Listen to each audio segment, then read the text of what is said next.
Om.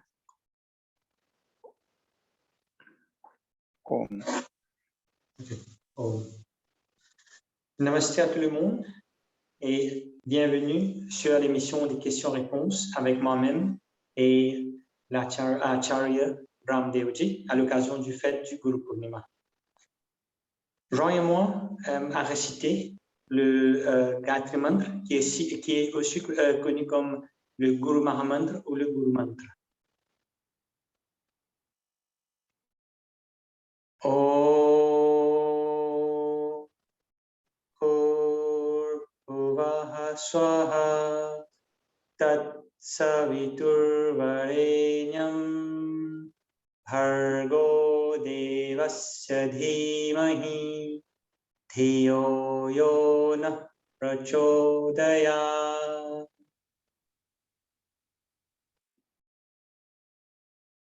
Bon, Acharya, la première question que j'ai est comme suite.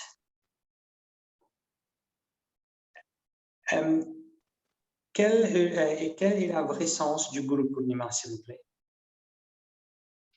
Namaste à tous. Guru Purnima. Purnima, le mot définit le jour de la pleine lune et le calendrier védique ou indo se compose en des mois lunaires. Et le Purnima, c'est le jour de la pleine lune et l'autre, le jour où il n'y a pas de lune, c'est le Amavasya. Purnima qui est marqué dans ce mois-ci, Guru Purnima, le jour, le lendemain, c'est le commencement du mois de Shravan. Et la fête de Shravani qui est célébrée, c'est-à-dire où on se consacre plus de temps à l'étude et à la lecture des Védas, de la philosophie védique. Or, pour être initié dans cette philosophie, on a besoin d'un gourou pour l'initiation. Védas en lui-même, composé de 4 tomes, révélé à 4 sages ou rishis à la création de l'espèce humaine sur Terre, Dieu les avait mis dans l'état de samadhi pour leur révéler cette connaissance. On ne s'est pas donné à tout le monde de pouvoir, comme on dit en anglais, unfold the knowledge, éclaircir ces connaissances qui sont dans la forme de semences dans les Védas. Alors, le gourou est un élément important dans notre étude des Védas. C'est tout pareil comme un enfant qui grandit. Dans les premiers pas, l'enfant a besoin du support des parents, la maman ou le papa, et le gourou nous aide dans cette direction. C'est bien? Merci pour l'éclaircissement. Merci pour l'éclaircissement, Acharya. La deuxième question que j'ai, c'est qui sont les gourous dans notre vie, s'il vous plaît? Si on prend de la théorie, gourou veut dire prof, enseignant, ou toute personne qui nous permet d'apprendre quelque chose dans la vie.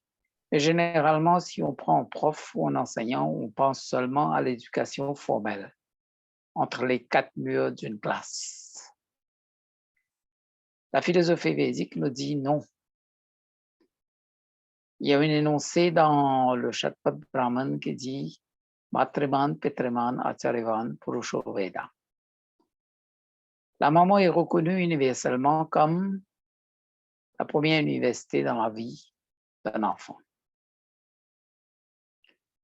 Pourquoi? Parce que l'enfant, dans son développement initial, dans la période de gestation, l'enfant commence à apprendre par les émotions qui traversent entre la maman et l'enfant dans le ventre de la maman.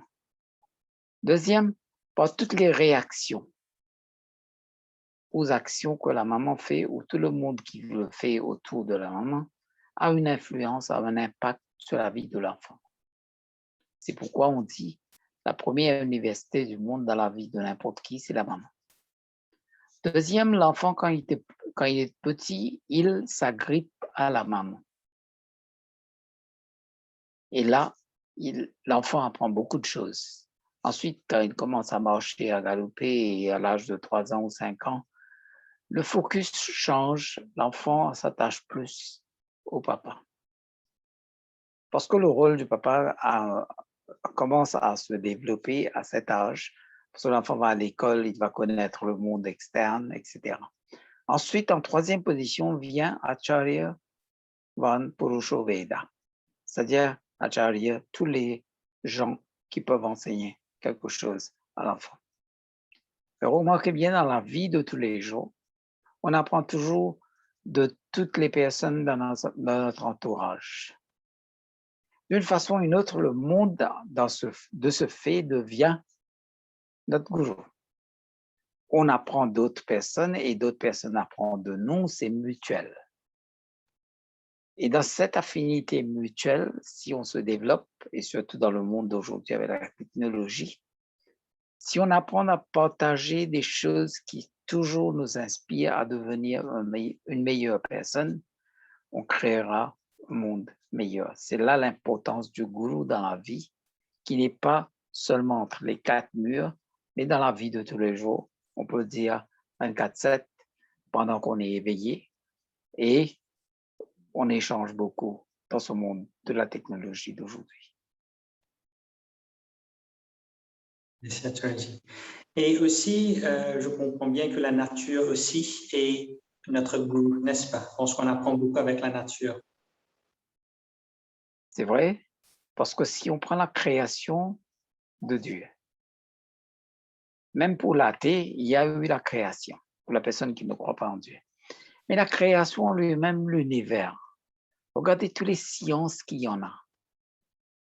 L'astronomie, la géométrie, la géographie, la géologie, les physical sciences, comme on dit en anglais, la chimie, la physique, biologie, les plantes médicinales, tout ça a été la source, c'est la création de l'univers.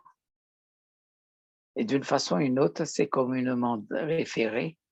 La nature elle-même, on connaît les Védas et 4 tomes, Rigveda, Yajurveda, Samveda, Atharvaveda, mais on dit que la nature en lui-même, c'est le 5e Veda pour l'homme. Et une autre question que j'ai, c'est comment est-ce qu'on peut définir le mot gourou à partir du sanskrit, s'il vous plaît? Guru veut dire quelqu'un qui dissipe les ténèbres de l'ignorance, qui nous éclaircit la voie des connaissances. Et il faut bien nous rappeler que les versets du Védas ne sont pas que pour la prière. J'avais dit au commencement, il y a toutes sortes de connaissances dans la forme de semences. C'est à nous de le s'aimer, de les faire germer et de les découvrir. Et pour les découvrir, le gourou qui nous montre la voie, qui nous ouvre la voie à comprendre toutes ces connaissances qui sont dans les versets du Védas. C'est là le gourou nous mène vers la lumière des connaissances.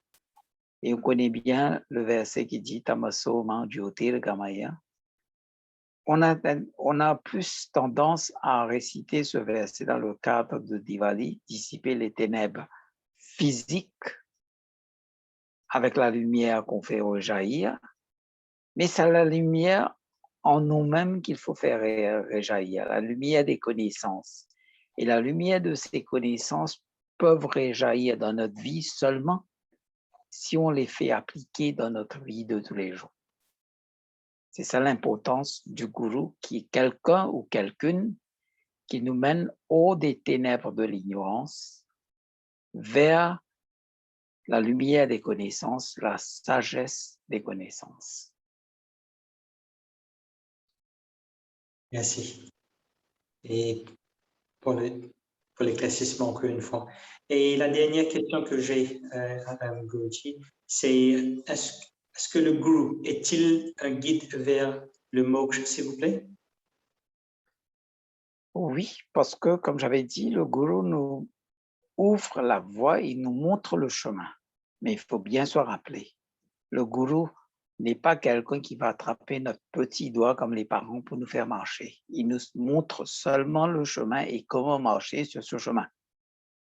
À marcher sur ce chemin, c'est marcher sur le chemin de Dharma, Artha, Karma, Moksha. Vivre la vie dans toute sa simplicité et la droiture, une vie vertueuse, c'est Dharma.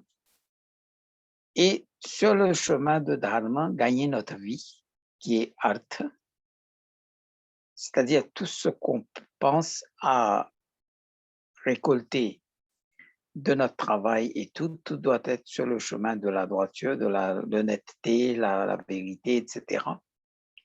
Et aussi, tous les désirs qu'on a doivent être cadrés dans le chemin, dans ce cadre de l'honnêteté, l'intégrité, la sincérité, la vérité, etc. C'est le chemin de la droiture. Parce que si nos désirs sont hors de ça, qui n'est pas, comme on dit, moralement valide, on doit pouvoir gagner sa vie dans la droiture, vivre sa vie dans la droiture, satisfaire ses désirs qui sont raisonnables dans la modération, ne pas basculer dans les extrêmes, et ensuite, moksha. J'ai toujours une référence dans les bâtiments qu'on dit, les bâtiments intelligents qui sont avec la technologie, on va devant, la porte s'ouvre automatiquement. Parce qu'il y a le sensor qui permet de détecter la forme humaine. Si un chien ou un chat ou un éléphant arrive, la porte ne va pas s'ouvrir parce que c'est programmé pour détecter la forme humaine et la porte va s'ouvrir. Or, dans ce même cadre, si on va marcher dans la vie sur Dharma, gagner sa vie sur le chemin, sur la voie de Dharma, et aussi vivre sa vie, jouir sa vie dans le cadre de Dharma, ben on va arriver automatiquement sur le chemin de moksha. Et pour là, on dit que l'ultime gourou de notre vie, c'est Dieu. Un, il nous a donné les connaissances des Védas. Deuxième, toutes ces connaissances qu'il y a dans ce monde. Et ensuite, Dieu est là comme le guide interne en nous-mêmes, la voix à l'intérieur de nous, qui à chaque fois qu'on pense à faire quelque chose de bon, cette voix intérieure nous motive pour aller de l'avant. Et si on pense à quelque chose de mal, cette voix intérieure nous dit, bon, attention, c'est comme, je dirais, un frein qui s'applique dans notre vie de tous les jours. Or, le gourou qu'on a physiquement devant nous, ça c'est un. Deuxième, le chemin de moksha, si on écoute la voix à l'intérieur en nous-mêmes, c'est Dieu comme le guide éternel, le guide suprême dans notre vie, qui va nous mener vers le moksha.